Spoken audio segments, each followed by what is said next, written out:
Hello, I'm in a 2008 Nissan Xterra, and today I'm going to show you to open the hood. So first, from the driver's side, we'll look for this lever, which is right here. So we'll pull. That should release the safety that holds it locked and closed.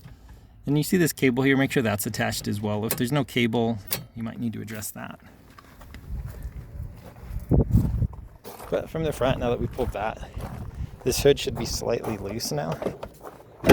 That way you can fit your fingers in here to find this lever. There's a lever here we're going to push and lift.